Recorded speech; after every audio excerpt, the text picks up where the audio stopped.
Et on prend le large aujourd'hui dans Histoire en France. Direction les Côtes d'Armor, au pied du phare des Roches d'Ouvre. Aujourd'hui encore, il assure son rôle de repère pour les marins, un édifice qu'il faut tout de même entretenir régulièrement au gré des tempêtes hivernales. Alors plusieurs fois dans l'année, des agents de phare et balises passent quelques jours sur place pour des opérations de maintenance ou des réparations. Nous avons pu accompagner une équipe lors de l'une de ces interventions. Reportage Sophie Pia avec Yves Cointe.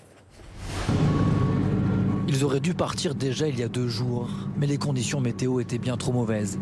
Alors ce matin, sur le quai, les agents de phare et balises s'activent pour charger le matériel.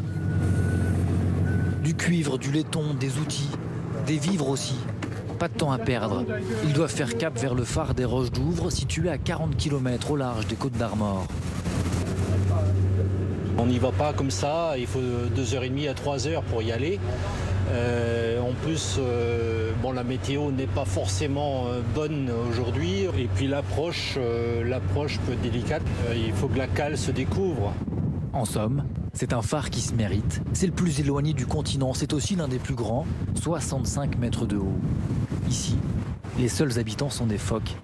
La dernière fois qu'ils ont débarqué, c'était en février. Et le déchargement est à chaque fois délicat sur cette cale endommagée par la houle. Alors, 5 à 6 fois par an, des travaux d'entretien sont organisés. Les équipes s'installent plusieurs jours sur place. Au programme, cette fois-ci, rénover le paratonnerre. Il y a quelques années, le phare avait été foudroyé. Là, justement, je vois, il y a une vitre qui a cassé. Chaque hiver, les tempêtes successives abîment le colosse. En fin d'hiver, on vient inspecter, on vient faire les travaux. Donc cette vitre-là, la coupole a dû travailler avec la tempête. Construit une première fois au 19e, le phare avait été rasé par les Allemands pendant la Seconde Guerre mondiale.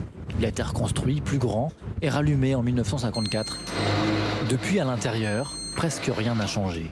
Du temps où il y avait les gardiens, il fallait beaucoup d'eau.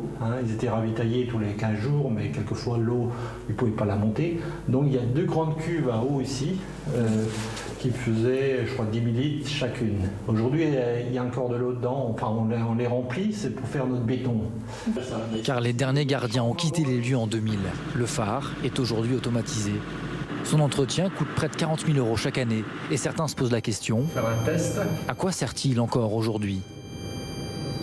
C'est vrai, les phares, je dirais, ont perdu un peu de leur importance parce qu'avec le GPS, toute la technologie électronique d'aujourd'hui, mais n'empêche, il faut pas naviguer sur un écran, il faut lever encore les yeux sur la ligne d'horizon. C'est un patrimoine qui est très revendiqué par la population. Mais aussi par les marins qui naviguent au large. En juin, une commission doit statuer pour l'inscrire sur la liste des monuments historiques. Un gage de plus pour assurer la pérennité de ce phare, toujours debout sur son caillou.